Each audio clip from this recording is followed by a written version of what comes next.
السلام علیکم ورحمۃ اللہ وبرکاتہ۔ ناظرین کرام، میں ایم ڈی طارق ندوی،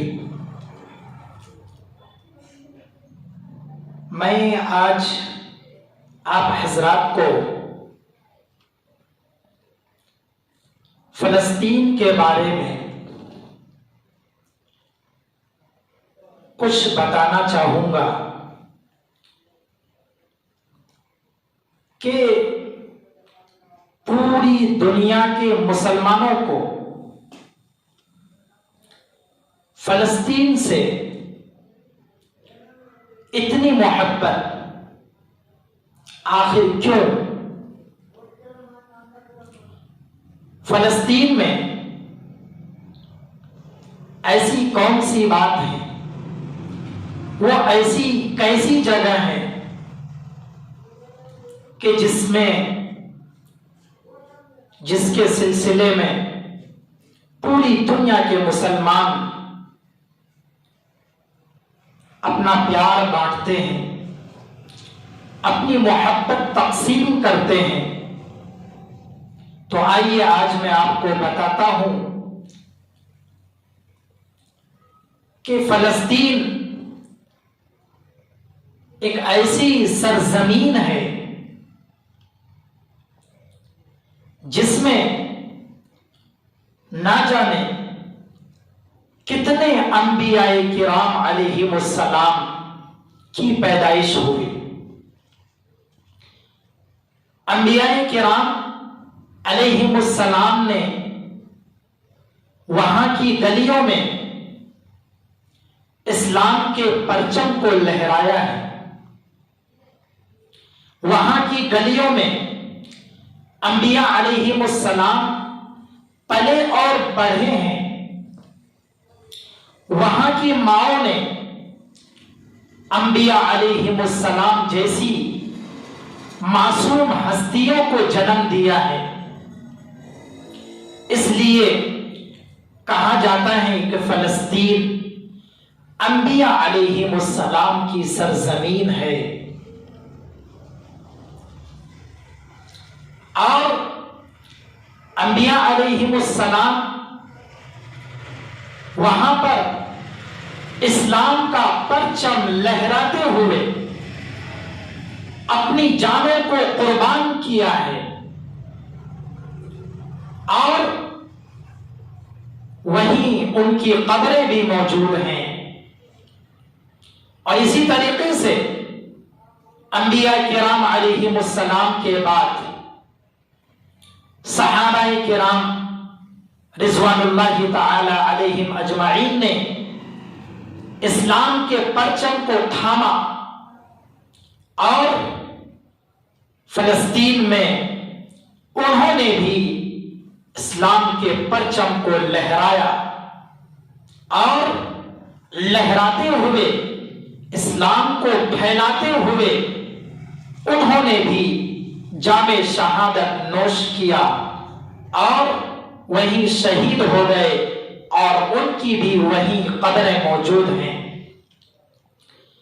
علماء کرام نے لکھا ہے کہ فلسطین میں تقریباً 5000 صحابہ کرام شہید ہوئے۔ 5000 صحابہ کرام سرزمین فلسطین میں شہید ہوئے۔ اس لیے آج پوری دنیا کے مسلمان سرزمین فلسطین سے محبت اور پیار کرتے ہیں۔ اور میں آپ کو بتاتا چلوں کہ سرزمین فلسطین کی آب و ہوا کیسی ہے۔ علماء کرام نے لکھا ہے کہ سرزمین فلسطین کی آب و ہوا ایسی ہے کہ اگر کوئی بیمار، کوئی مریض آدمی سرزمین فلسطین میں چلا جائے تو انبیاء علیہم السلام اور صحابہ کرام کی برکت کی وجہ سے اللہ رب العزت اس کو بغیر دوائی کے شفا عطا فرمائے گا۔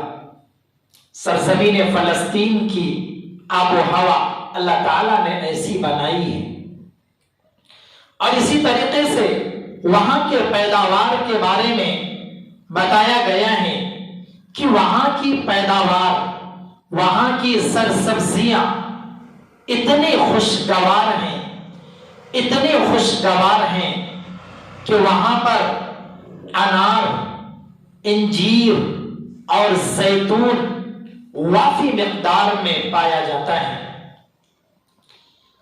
انار کے بارے میں اور انجیر کے بارے میں لکھا ہے کہ انار کی پیداوار، انجیر کی پیداوار تو دوسری جگہوں میں بھی ہوتی ہیں، لیکن دوسری جگہوں میں جو لذت، چاشنی، ذائقہ، مزہ، ٹیسٹ رہتا ہے، اس کے بالمقابل فلسطین میں دوگنا رہتا ہے، بلکہ یہ کہیے اس کی چاشنی کا کوئی انتہا ہی نہیں۔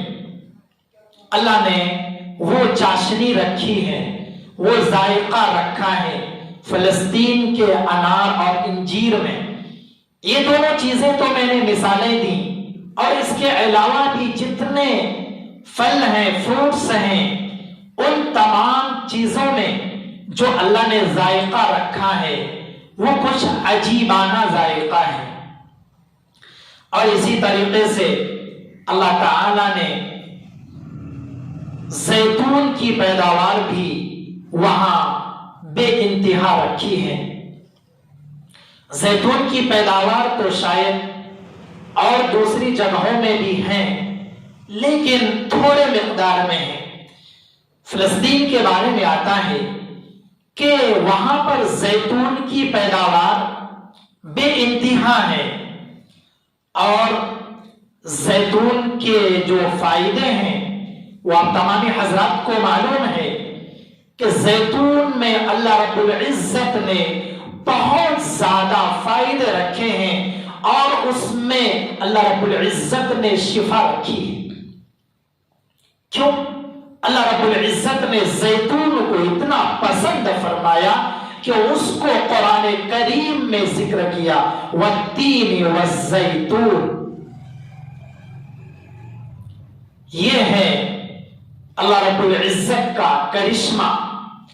اللہ رب العزت نے قرآن میں زیتون کا ذکر کر کے یہ بیان کر دیا کہ زیتون میں نے شفا رکھی ہے، اس کو تم اگر کسی چیز میں بھی استعمال کرو گے تو میں اس میں شفا ضرور دوں گا۔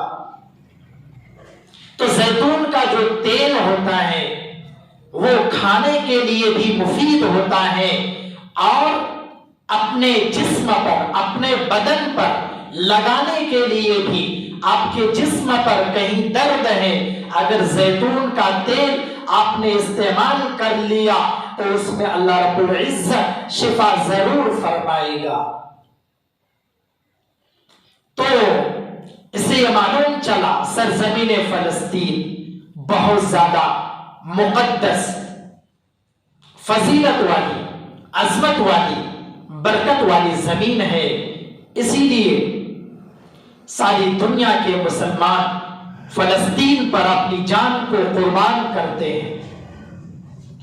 اور اسی طریقے سے میں یہ بھی بتانا چاہوں گا کہ سرزمین فلسطین ہی ایک ایسی جگہ ہے جہاں پر مسجد اقصی موجود ہے۔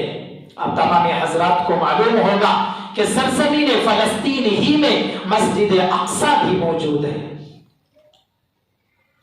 اور مسجد اقصی کی فضیلت، اہمیت بے انتہا ہے۔ آئیے میں چند فضیلتیں آپ کے سامنے پیش کرتا ہوں۔ مسجد اقصی کی سب سے پہلی فضیلت، سب سے بڑی فضیلت یہ ہے کہ مسجد اقصی میں جو شخص بھی زیارت کرنے کے لیے، دیدار کرنے کے لیے، مسجد کو دیکھنے کے لیے سفر کرے گا تو اللہ رب العزت اس کی برکت کی وجہ سے، مسجد اقصی کی برکت کی وجہ سے اس کے سفر کو عبادت میں شامل کرے گا، اور اس کے دیدار کو، اس کی زیارت کو، اس کے دیکھنے کو، اس کو بھی اللہ رب العزت عبادت میں شامل کرے گا کہ میرا بندہ مسجد اقصی کو دیکھنے کے لیے، دیدار کے لیے آیا ہے۔ تو اللہ رب العزت صرف دیکھنے میں عبادت کا ثواب عطا کرے گا۔ اور اسی طریقے سے آپ اپنے محلے کی مسجد میں، اپنے گاؤں کی مسجد میں اور اپنے شہر کی مسجد میں اگر ایک رکعت نماز پڑھیں گے تو اللہ رب العزت ایک رکعت کا ثواب عطا فرمائے گا۔ لیکن مسجد اقصی ایک ایسی مسجد ہے کہ اللہ رب العزت وہاں ایک رکعت نماز پڑھنے پر 50,000 رکعتوں کا ثواب عطا فرماتا ہے۔ اللہ اکبر! ایک رکعت صرف نماز آپ پڑھیں گے تو اللہ رب العزت آپ کو 50,000 رکعتوں کے برابر ثواب عطا فرمائے گا۔ یہ ہے مسجد اقصی۔ اور مسجد اقصی کی فضیلت یہ بھی ہے کہ جب بیت اللہ، کعبۃ اللہ شریف کی تعمیر نہیں ہوئی تھی تو مسجد اقصی مسلمانوں کا قبلہ اول تھا، یعنی کعبۃ اللہ اور بیت اللہ شریف سے پہلے مسلمان مسجد اقصی کی طرف اپنا چہرہ کر کے، اپنا رخ کر کے نماز پڑھا کرتے تھے۔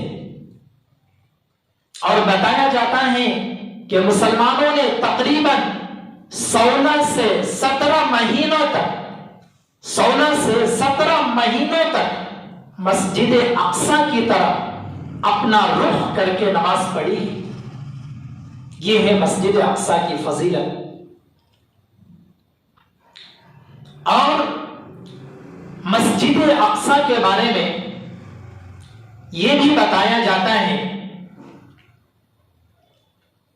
کہ جب قیامت قائم ہوگی تو دجال آئے گا، بتایا جاتا ہے کہ وہ ہر جگہ گھومے گا، پھرے گا، چکر لگائے گا، لیکن مسجد اقصی میں داخل نہیں ہو پائے گا، مسجد اقصی میں داخل نہیں ہو پائے گا۔ یہ بھی مسجد اقصی کی فضیلت۔